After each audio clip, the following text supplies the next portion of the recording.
Agora são 7h23 e vamos conversar com a Nancy Beley, ela que é consultora da Sociedade Brasileira de Infectologia e pesquisadora da Universidade Federal de São Paulo. Olá, Nancy, bom dia. Bom dia. Bom, Nancy, a gente já conversou com você logo no início, dessa crise toda do coronavírus e você alertava naquele momento sobre a preocupação, em relação aos profissionais, à estrutura, do Sistema Único de Saúde, se seria capaz de abarcar os casos de coronavírus. A sua preocupação continua? Como é que você está vendo a atuação, do Ministério da Saúde em relação a essa questão? Agora que nós já temos 69 casos já confirmados, só em São Paulo 46, no Rio de Janeiro 13, na Bahia 3, e ainda temos no Distrito Federal, Rio Grande do Sul, Alagoas, Espírito Santo e Minas Gerais. Qual que é a sua preocupação, Nancy, nesse momento? Então, a gente está numa situação de avaliar a cada dia, porque o número de casos estão aumentando e, com certeza, a curtíssimo prazo, nós vamos ter a declaração de que temos transmissão comunitária. Isso é uma questão de talvez dia ou alguns dias para ter essa declaração. Nesse momento, o que o Ministério da Saúde tem estimulado, inclusive as secretarias estaduais de saúde, a organizarem de forma bem efetiva os seus planos de contingência. Então, levantamento de número de leitos, levantamento de insumos necessários nos hospitais e, em paralelo a isso, também treinamento dos profissionais de saúde, reunião com especialistas. Eu voltei ontem à noite de uma reunião com a Organização Pan-Americana de Saúde, de várias entidades, várias associações, associações de especialistas e entidades também internacionais, para discutir experiências de países que já estão vivendo com um grande número de casos, países que estão com seus primeiros casos graves, e o que o Brasil está fazendo. Existem várias ações que vão provavelmente acontecer nas próximas semanas, em função do número de casos, que dependem do Ministério, das secretarias, da área que cuida da saúde, nós médicos, hospitais. O que a gente pode fazer em função do número de leitos de hospitais e de um sistema de saúde que todo mundo sabe, isso não é de agora, é de algum tempo, de um sistema de saúde que está no seu limite. Então, nós vamos tentar otimizar ao máximo esse sistema de saúde, que não é só o sistema de saúde público, o sistema de saúde privado também trabalha no limite, as pessoas que têm convênio, que vão a hospitais particulares, sabem que existe espera no pronto-socorro, muitas vezes não existe o leito ideal naquele momento. Então, todo o sistema está trabalhando no seu limite e isso é uma realidade nossa, muito difícil, mas também internacional. A gente vê que os Estados Unidos também, houve uma declaração ontem do Anthony Fauci, do NIH, que não há um número excessivo de ventiladores que seria esperado para pacientes mais graves nos Estados Unidos. Então, essa é uma situação que dificilmente algum país está preparado. E nós já estamos numa situação de limite de atendimento. Por outro lado, nós discutimos muito, principalmente ontem, na parte da tarde, as medidas que são medidas de intervenção social. Há que se ter um entendimento da população que toda doença viral, respiratória, epidêmica, influenza e agora o coronavírus, são doenças sociais. O indivíduo pode estar ou não doente, ele pode ter ou não o doente na família dele, mas todo mundo tem que ter uma ação. Então, nós discutimos, além dessas questões que a gente tem falado na mídia, que é importante o afastamento social de quem está sintomático respiratório, mas consciência social em todos os sentidos. Os viajantes que chegarem assintomáticos, nós provavelmente nos próximos dias vamos continuar monitorando e orientando ações desses viajantes. recomendando nas empresas um endurecimento maior também em relação a pacientes sintomáticos, a viajantes. Vamos discutir em que momento talvez tenhamos que fechar escolas, universidades. Então, tudo isso tem que haver um entendimento da população, porque é uma série de ações que talvez venham a ser tomadas num futuro bem próximo, mas que para que elas sejam efetivas, as pessoas sintomáticas, as pessoas que são contatos de sintomáticos, teriam que ter um comportamento social adequado. Senão a gente não consegue mitigar a epidemia e a gente vai ver aqui acontecer o que está acontecendo na Itália, por exemplo. Então existem medidas, o que eu estou querendo dizer, que partem do Ministério da Saúde, das secretarias estaduais, dos serviços e instituições médicas e de saúde. Existem medidas que são nossas, dos especialistas, no sentido de colaboração, de informação, de transmissão para a imprensa, com transparência, os dados de realidade, mas fundamentalmente existem medidas que dependem da própria população. Inclusive, no momento que a gente tiver uma epidemia pior, entender quem deve ou não ir a um serviço de saúde, porque isso pode ter um impacto muito importante. Então, eu acho que é um momento de um alerta máximo, que ainda é possível a gente ter uma epidemia com o que nós chamamos de uma curva mais achatada, ou seja, não ter um número tão grande de casos como explosivos como em outras regiões, que é o que a gente tem visto. Mas isso depende muito desse endurecimento em todas as esferas da participação na sociedade. Exato. Nós temos no Distrito Federal, acho que é o primeiro local, não é isso, Nancy, que fechou aí por um período a questão das aulas, enfim, as escolas, e como é que vocês estão vendo? Quer dizer, já é hora de fechar já escolas, na sua opinião?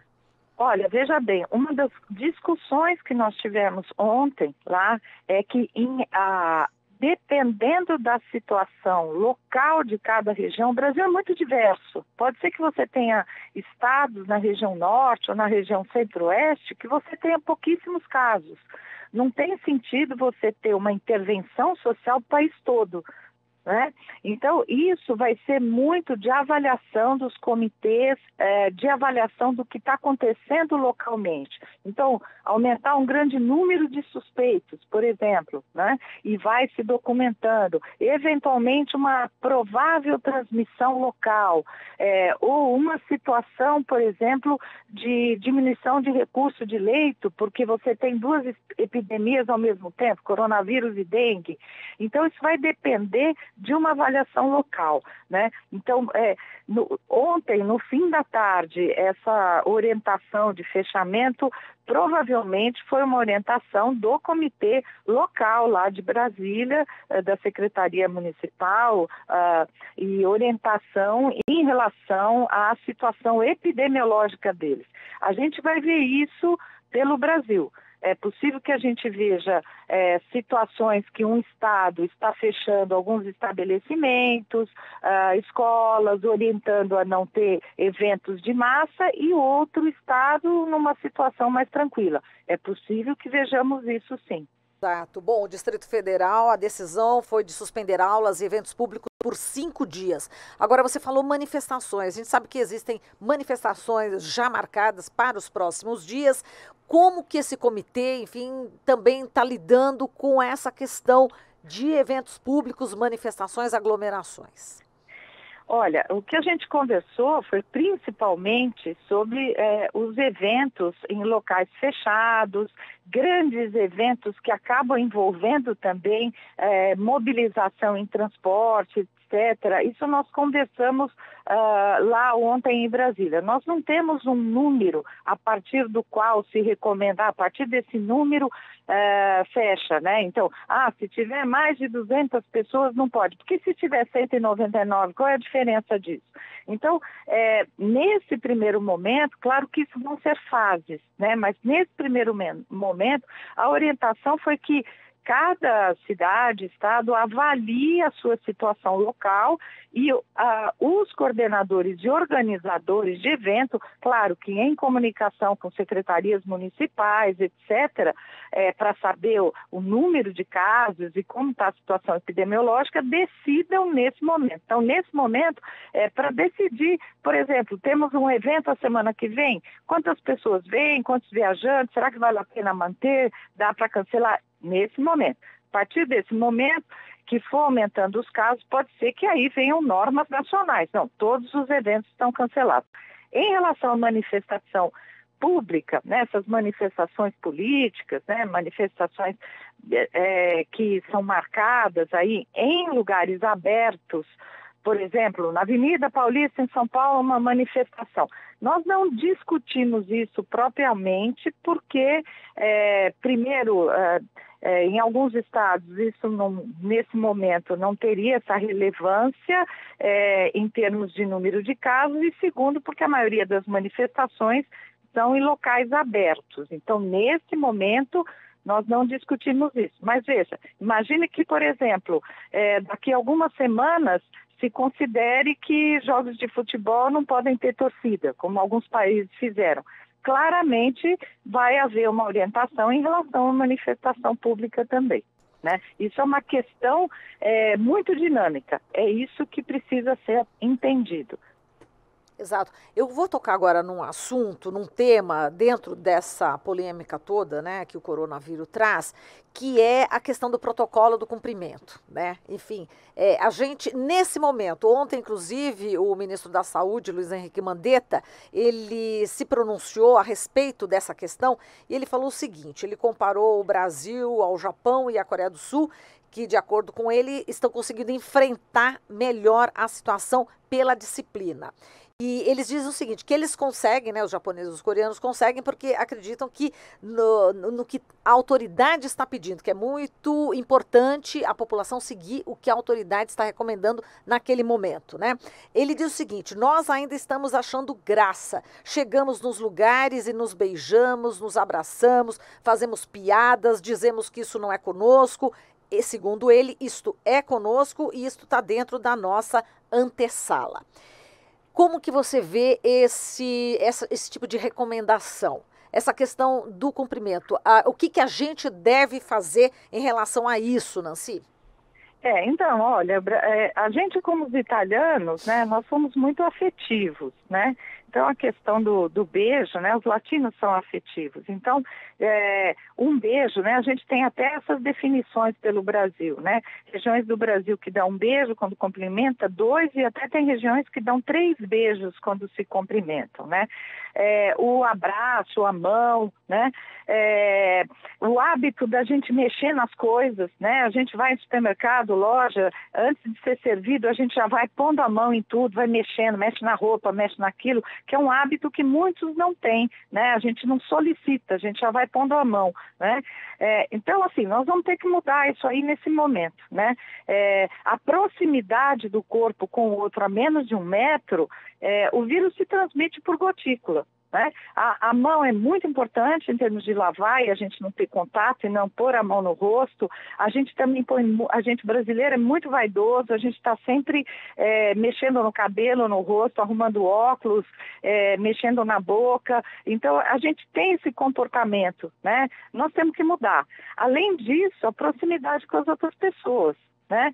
O ideal, em geral, nesse momento, é uma distância de 1 metro em toda e qualquer situação, independente de tosse, espirro. Então, como orientar esse cumprimento em alguns países, que eles inclinam o corpo, né? E até para inclinar, você não pode estar muito perto, senão você bate a cabeça no outro. Então, isso é o ideal, é você ter essa distância. Claro que é muito difícil mudar comportamento, porque a gente, desde que nasce, a gente tem esse comportamento. Mas a gente vai ouvir tanto falar da pandemia e dos casos e do que está acontecendo, que eu acho que, no mínimo, diminuir um pouco esse comportamento, eu acho que é possível que a população consiga, principalmente nas grandes cidades. Muito bem. E, Nancy, você viu que a NBA decidiu suspender a temporada, né, nos Estados Unidos, né, Vários por conta do eventos, coronavírus, sim. exato. E teve também uma associação, né, tomou uma decisão também, depois do pivô francês, não sei se eu falo correto, mas Rudy Gobert, do Utah Jazz, ser diagnosticado com vírus. E, inclusive, a gente tem aqui uma imagem onde o jogador, numa coletiva, ele começou a pegar, enfim, tocar a mão no microfone, na mesa, aí depois ele saiu correndo e brincando, né? Depois ele foi diagnosticado, inclusive, com o coronavírus. Imagina o estrago, né? Depois de ele ter passado a mão na mesa, no microfone, enfim, é uma questão assim bastante complicada, né? A gente vai acabar vendo fatos, né, semelhantes, mas é importante que a gente evite, né? Sim, com certeza, com certeza. E os Estados Unidos também, a gente tem que entender, nos Estados Unidos não é como no Brasil, que nós temos o Ministério da Saúde que normatiza as ações e depois isso é passado para as esferas estaduais, mas há esse fluxo, né, um fluxo federal, estadual e depois municipal. Nos Estados Unidos, os estados são muito diferentes entre si. O que vale para um determinado estado não vale para outro estado. Então a gente vai ver ações, claro, ações e orientações da presidência, do CDC, do NIH, mas nós vamos ver que estados vão fazer coisas muito diferentes em relação à ocorrência do Covid nos diferentes regiões dos Estados Unidos, né? São características diversas do nosso país.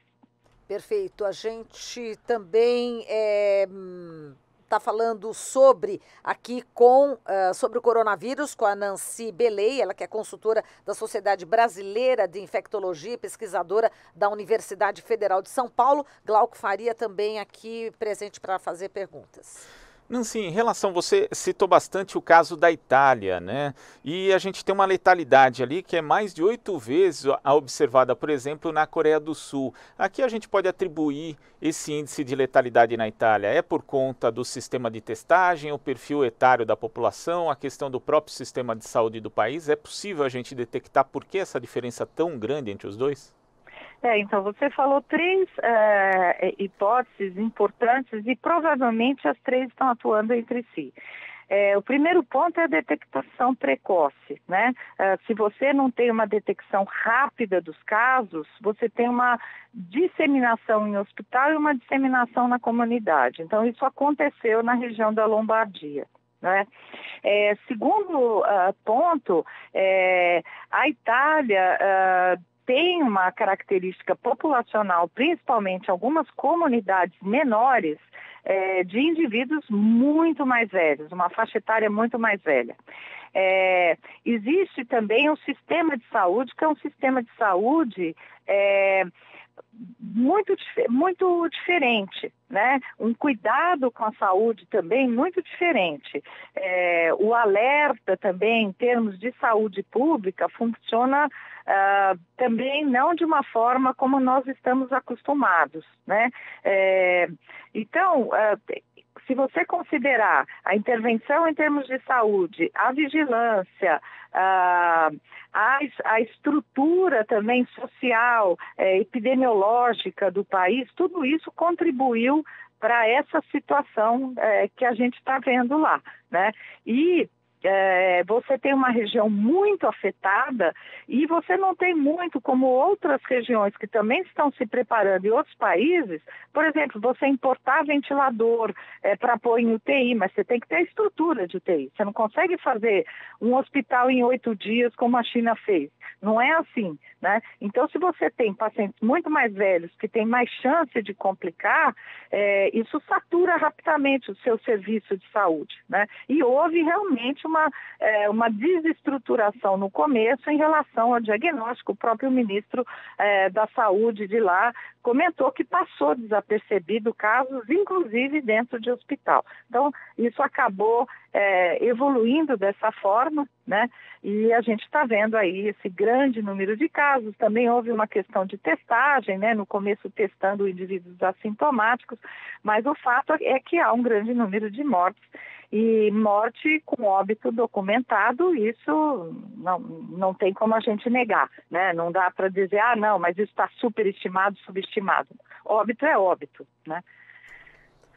Agora, a gente tem aqui uma colocação também, Nancy, de um ouvinte, aqui um telespectador, o Luiz Augusto, que ele faz uma questão que, na verdade, faz parte da realidade das pessoas, né? Porque ele pergunta, como fazemos para não tocar nas pessoas, por exemplo, no metrô da Sé, né? Quer dizer, a gente sabe que, principalmente nos grandes centros urbanos do país, as pessoas se submetem ali a condições muito ruins, né? Aglomerados ali no transporte público, também em outros tipos de situações. Como é que a pessoa pode fazer para reduzir a possibilidade de transmissão nesse tipo de contexto, Nancy? Na hora do rush.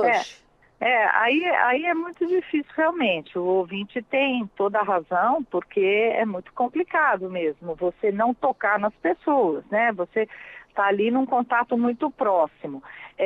A gente tem que entender que o toque nas outras pessoas, o que faz a transmissão acontecer quando ela ocorre é o fato da outra pessoa estar contaminada, infectada, e a gente levar a mão ao rosto, às mucosas, à face. Então, primeiro ponto, que as pessoas que estão com doença infecciosa respiratória na fase aguda, elas devem evitar sair de casa, né? Então, isso a gente está discutindo também com as organizações sociais, há uma discussão também no Ministério de Trabalho e Economia, como fazer com isso, porque o indivíduo com febre, sintoma respiratório na fase aguda de Covid, ele não deve sair de casa. Então, você já diminui aquela pessoa que passaria a infecção no transporte público. Isso é um ponto.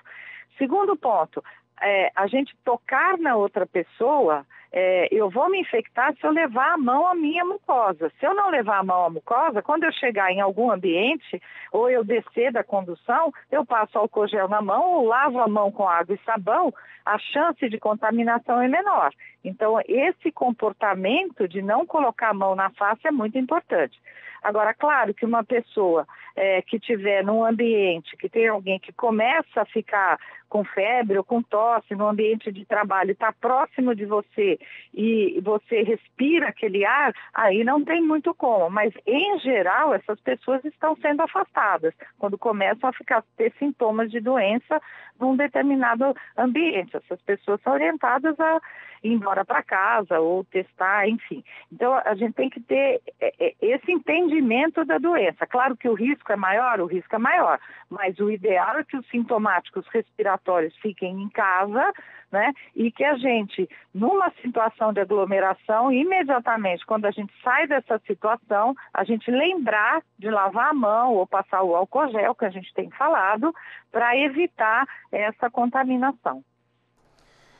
Nancy, para a gente finalizar aqui, a gente tem também a colocação de outro ouvinte, a Sol, da Bela Vista, aqui, bairro de São Paulo, que ela pergunta como é que fica a situação em relação justamente a essa situação de contingenciamento de verbas. Nós temos aí uma lei de tetos que, na prática, impede o aumento de investimentos na área de saúde e também isso numa situação de pandemia, como a gente já vive no mundo. Seria necessário, por exemplo, rever essa lei, o Congresso Nacional e o próprio governo tomarem medidas aí mais urgentes em relação a isso, inclusive o alocamento de verbas para o combate à epidemia?